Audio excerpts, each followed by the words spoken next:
जितनी भी माताएं एकादशी का व्रत करती, बहुत ध्यान से सुनना आज की कथा को, शायद जिंदगी में मिली ना मिली, और ये कथा का रिश्ता तो बहुत ध्यान से सुनना, ध्यान से। निर्जल एकादशी है।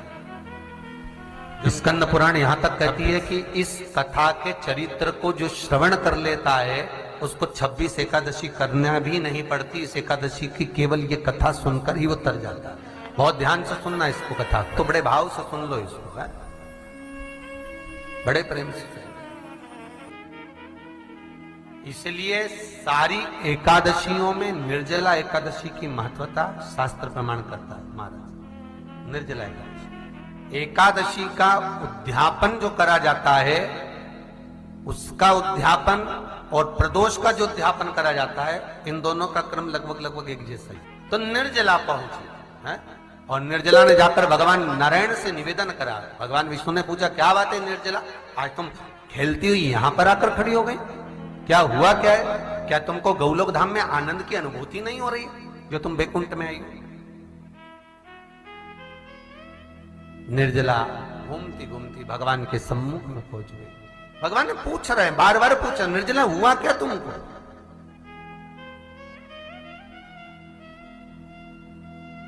ए निर्जला, ए एकादशी, हुआ क्या है तुमको? क्या कारण है तुम्हारे यहां आने का, बैकुंठ पहुंचने का?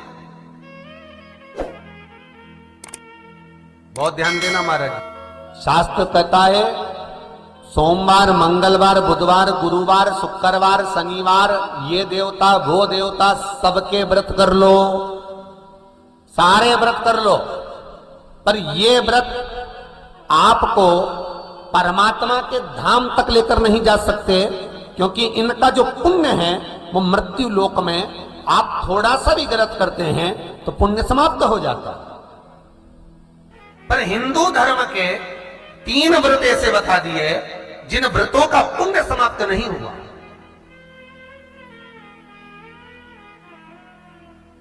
हिंदू धर्म के 3 व्रत ऐसे हो गए जिनका पुण्य समाप्त नहीं हुआ महाराज, जिनका पुण्य प्रबलता में बढ़ता गया। पहले नंबर पर एकादशी, दूसरे नंबर पर प्रदोष, और तीसरे नंबर पर शिवरात्रि। एकादशी भी 26 है तो प्रदोष भी जम के बोलते जाओ 26 है। शिवरात्रि केवल 12, केवल 12, और अगर अधिक मास की पड़ जावे तो ये 13, और अधिक की आए तो 13 है। तो यहां शास्त्र कह रहा है कि 3 व्रत हमारे यहाँ जिनका पुण्य समाप्त नहीं हुआ, जिनका पुण्य प्रबल हुआ, बड़ा। इसलिए आज भी माता एकादशी का व्रत करती है, और एकादशी का व्रत कर कर अगर कोई जीवात्मा को देते हैं, कोई मर भी गया तो उसको एकादशी का दान देते हैं। एकादशी का उसको दान किया है। महाराज निर्जला खड़ी है, पूछा क्यों आई हो, क्या कारण? निर्जला आई, तब लक्ष्मी मैया उठकर निर्जला के करीब में गई। निर्जला बहुत सरल थी निर्जला। कहते हैं कामा एकादशी सबसे लंबी है। कौन सी एकादशी? कामा। फिर मोक्षदा उससे नीची है महाराज, और निर्जला जो है बिल्कुल छोटा स्वरूप है। निर्जला का मतलब देखा जाए तो केवल 2 चोटी करी हुई है। मस्तक पर भोर लगा हुआ है निर्जला के, माथे पर बिंदी लगी हुई है निर्जला के, सुंदर गले में तुलसी की मालाएं पहनी है निर्जला, हाथ में जो हाथ फूल जैसी माताएं पहले पहनती थी, आपको ध्यान में होगा, ऐसा बड़ा फूल होता था, अंगूठियां पड़ी होती थी, हाथ में ऐसा लगा रहता है। तो निर्जला हाथ फूल भी तुलसी के धारण करी, बड़ा सुंदर स्वरूप है माता निर्जला का महाराज। छोटी है तो माता लक्ष्मी उनके पास में गई और निर्जला से जाकर पूछा, निर्जला तेरे आने का कारण क्या है, तू बता। नारायण आपसे पूछ रहे हैं कि क्यों आई हो, किस लिए आई हो, क्या है तुम्हारे आने का कारण? निर्जला ने कहा, मेरी विनती केवल इतनी सी है मां, कि मैं ये चाहती हूं कि मैं जीव के प्राण छूटने के बाद उसके प्राणों को जिस समय मैं लेकर जीवात्मा के प्राणों को परमात्मा तक भेजूं, बैकुंठ तक भेजूं, गौलोक धाम तक भेजूं, उस बीच में मुझे ले जाते समय कई नरक भी बीच में पड़ेंगे, कई स्थान ऐसे बैतरणी आदि के स्थान बीच में आएंगे, तो वो स्थान में मुझे रोका ना जाना, मैं सीधे भगवान के धाम पहुंच जाऊं। ऐसी कृपा, ऐसी दया।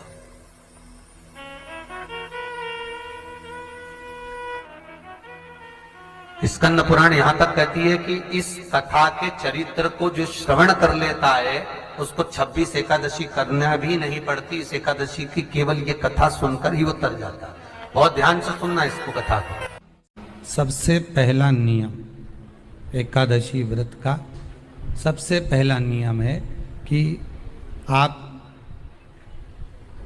जिस दिन व्रत करो उसके एक दिन पहले भक्ति का संचार इस हृदय में कर लो। भक्ति का संचार इस हृदय में कर लीजिए। जिस दिन आप व्रत करो, जैसे एकादशी का व्रत कर रहे हो तो दशमी के दिन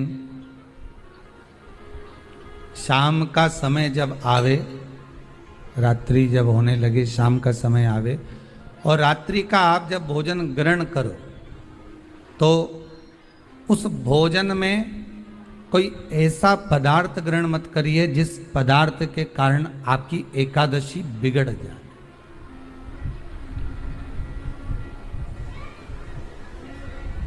कोई बेकार भोजन में ग्रहण नहीं करना,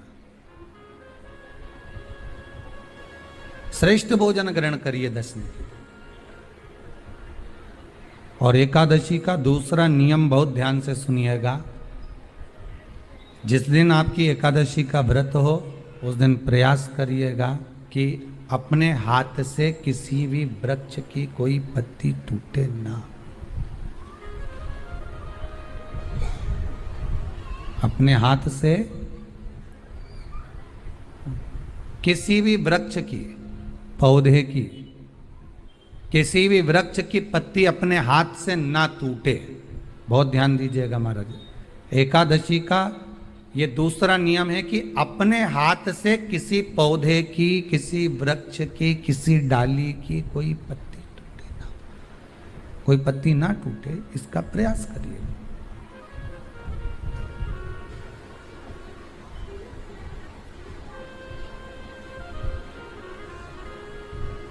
कितना सुंदर व्याख्यान कहा है, कितना सुंदर वर्णन है महाराज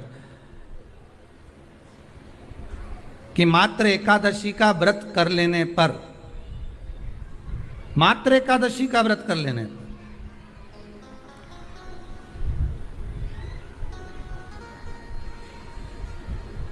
जो पूर्व में किया गया हमारा पाप कर्म है, हमने किसी जीव की हत्या करी है, हमने किसी को कष्ट प्रदान करा है, हमने किसी को अपशब्द कहा है, हमने किसी को ताने दिए, हमने किसी को आड़ा टेढ़ा कहा है, हमने किसी को गालियां दे दी है, मात्र एकादशी का व्रत ही कर लेने पर ये सारे जो दोष हैं वो समाप्त हो जाते हैं।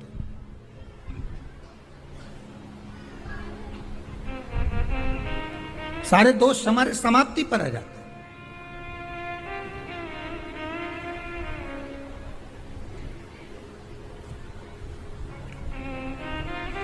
अब एक विचार करिएगा थोड़ा सा अपने मन में, अपने चित्त में, अपनी वृत्ति में एक बात उतारिएगा। एक अपने मन में एक बात को उतार कर रखिएगा कि आप अपने पाप को, अपने पाप कर्म को जिस दिन छिन्न करने वाले हो, समाप्त करने वाले हो, अपने पाप को आप जिस दिन समाप्ति पर लेकर जा रहे हो, तो उसके एक दिन पहले आपको प्रसन्नता होना चाहिए कि नहीं होना चाहिए कि कल मेरा पाप कटने वाला है, कल मेरा पाप समाप्त होने वाला है, जो मैंने पाप कर्म करा है वो समाप्त होगा, जो मैंने पाप कर्म करा है वो कल समाप्त हो जाएगा। तो एक दिन पहले आपके चेहरे पर प्रसन्नता हो कि ना हो?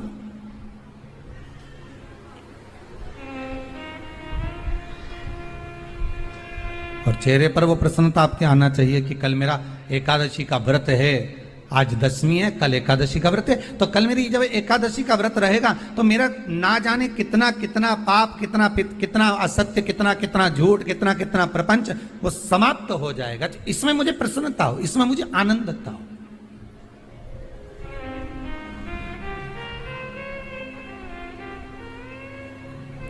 तो क्या कहा गया कि प्रयास करिएगा कि एकादशी के दिन कोई वृक्ष की, कोई डाली की, कोई कोपल की कोई पत्ती ना तोड़ी जाए। क्यों? तो कहा अगर उस पत्ती को हम तोड़ देते हैं, वृक्ष की पत्ती को या क्यारे में लगी हुई कोई डाली की पत्ती को हम तोड़ देते हैं, तो एकादशी का पुण्य फल प्राप्त नहीं होता।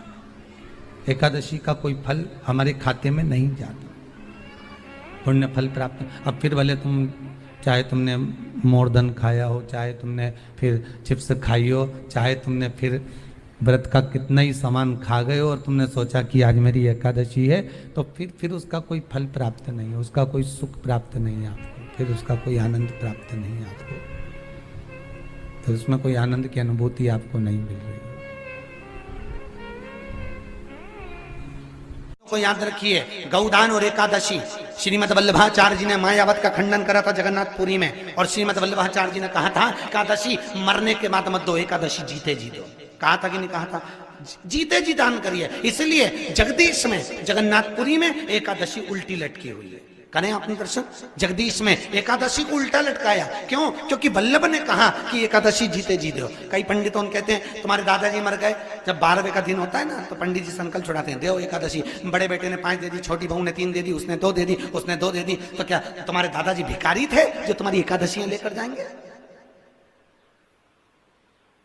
और तुम कौन होते हो दादाजी को एकादशी देने वाले? तुमने कौन सा इतने पुण्य कर लिए जो तुमने एकादशी दे दी? एकादशी के दान की महत्वता श्रीमद वल्लभाचार्य जी ने कहा कि कोई व्यक्ति अगर खटिया पर सड़ रहा है, पलंग पर तड़प रहा है, हॉस्पिटल में पड़ा हुआ है, तो निवेदन है कि उसको देखने जाओ तो अपनी करी हुई एकादशी में से 2 एकादशी का दान उसको तुरंत दे दो। क्यों? तो जिससे उसको मोक्ष मिल जाए, मरने के बाद नहीं। क्योंकि मरने के बाद तो वो 10वें के दिन, गरुड़ पुराण में लिखा है 10 दिन तक जीवात्मा घर की अटारी पे रहती है। कितने दिन? 10 दिन। 10 दिन के बाद जीवात्मा चली जाती है। कहां जाती है? उसको जहां जाना है। 3 दिन में उसको भोग भोगना पड़ता है जीवात्मा को। 3 दिन नरक का भोग भोगती है, उसके बाद स्वर्ग का भोग भोगती है। 18 दिन में ये प्रोसेस पूरी हो जाती है। कितने दिन? 18 दिन। 18 दिन के बाद में उस जीवात्मा को धान के खेत में पटका जाता है। किसके खेत में? धान के, चावल के खेत में। इसलिए कहते हैं एकादशी के दिन चावल मत खाओ। कहते कि नहीं कहते? और क्या कहते हैं? द्वादशी के दिन चावल खाना जरूरी है। एकादशी का पालना करना है तो द्वादशी को चावल का 1 गिरास खाओ, तब द्वादशी को चावल खाओगे तो एकादशी लगेगी। चावल नहीं खाओगे तो एकादशी नहीं लगेगी। द्वादशी को चावल खाना जरूरी है। क्यों कहते हैं? क्योंकि धान के खेत में जीव को छोड़ा जाता है, उस धान के खेत में, चावल के खेत में जीवात्मा रहती है। उसको चिड़िया खाती है तो चिड़िया के रूप में जन्म लेता है, मनुष्य खाता है तो मनुष्य के रूप में जन्म लेता है। इसलिए एकादशी के दिन चावल नहीं खाया जाता, क्योंकि एकादशी के दिन हम चावल खाएंगे तो जीव हत्या का दोष लग जाएगा। फिर कब खाना है? द्वादशी के दिन। द्वादशी के दिन क्यों खाया जाता है? क्योंकि हम एकादशी के व्रत करे रहते हैं, और पहला घासा जब चावल का खाते हैं तो अपनी करी हुई एकादशी का पुण्य, जितने जीव हमारे मुंह में जाते हैं उनको उसका पुण्य मिल जाता है, और उनका फिर जन्म नहीं होता, वो तर जाते हैं, उनको एकादशी का भाग मिल जाता है। इसलिए कहते हैं एकादशी को चावल मत खाओ, पर द्वादशी को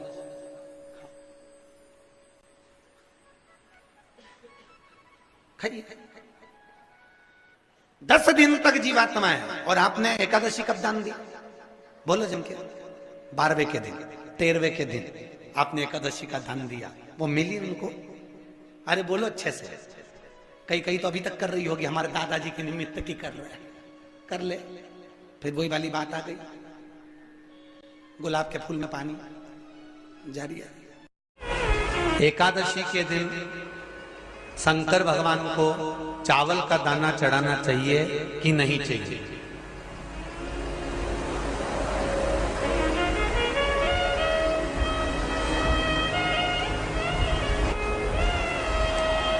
बीमार व्यक्ति से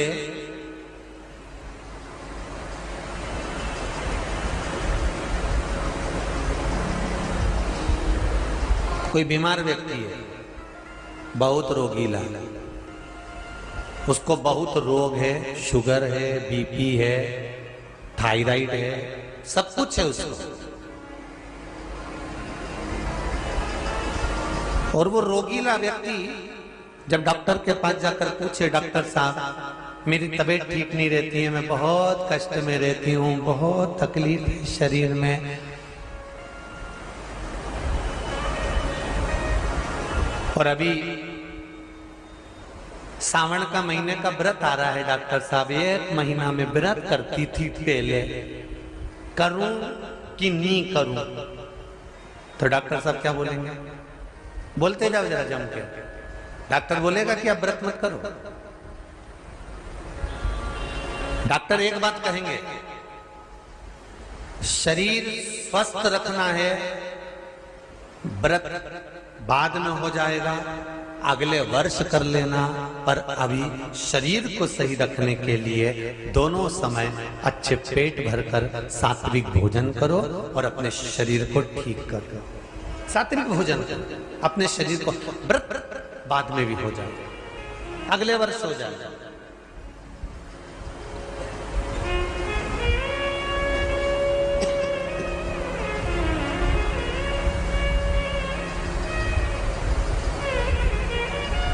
अभी तुम थोड़ा सवेरे 2 बिस्कुट ले लिया करो, सुबह नाश्ता ले लिया करो, भोजन ले लिया करो, फिर दोपहर में कुछ हल्का फुल्का लेकर थोड़ी थोड़ी देर में खाते रहना चाहिए हो।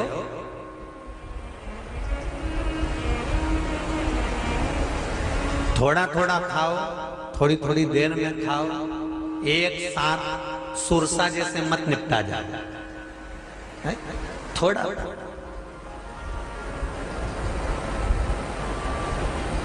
ज्यादा खाओगे और ज्यादा कमाओगे तो दूसरों को कष्ट नहीं होगा, कष्ट खुद को होगा। ज्यादा खाओगे आपाच्य हो जाएगा, रात की नींद उड़ जाएगी, शरीर में अच्छा नहीं लगेगा। ज्यादा कमाओगे, रात की नींद उड़ जाएगी, दुनिया की दृष्टि तुम पर पड़ जाएगी और तुम्हारी रातों की नींद। कमाओ भी उतना जितना खर्च कर सको और खाओ भी उतना जितना पचा सको। अति सर्वस्व वर्जक। डॉक्टर कहेंगे ये तुम्हारा व्रत जो है ना अगले साल कर लेना, इस साल मत करिए, इस साल तो आराम से भोजन वोजन करो तुम लोग, बढ़िया प्रेम से खाओ पिए। तो उसी तरह किसी ने पूछा कि चावल का दाना एकादशी पर भगवान शंकर को चढ़ा सकते हैं, चावल का दाना शंकर जी को चढ़ाते क्यों है, पहले तो वो समझ लो। बेलपत्री का तो महत्व आपको बार बार बताया कि बेलपत्री शिव जी को क्यों चढ़ाई जाती है, कहीं रोग के लिए, कहीं बीमारी के लिए, कहीं किस कार्य के लिए, कहीं कोई कार्य के लिए, कहीं कोई कार्य के लिए। चावल का दाना अगर हम शंकर भगवान को चढ़ा रहे हैं तो क्यों चढ़ा रहे हैं, उसका कारण क्या है? चावल का दाना शिव को चढ़ाने का केवल एक कारण रहता है कि चावल को अक्षत कहते हैं।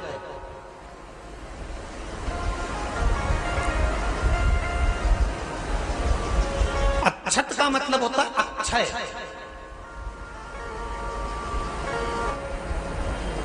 उसका मतलब क्या होता है? अक्षय, जिसका कभी क्षय ना हो। जब हम भगवान शंकर को चावल का दाना चढ़ाते हैं, जैसे बहुत ध्यान दीजिएगा महाराज, बहुत समझने वाली बात है, बहुत ध्यान से।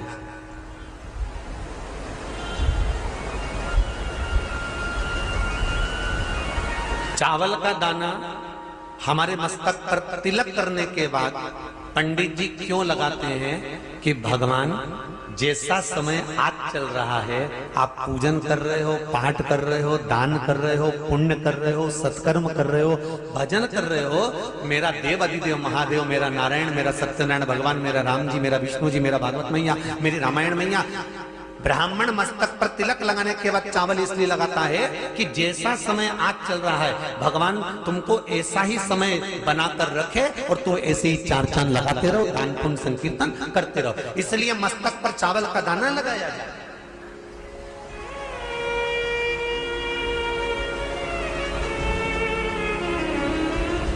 कोई मर जाता है,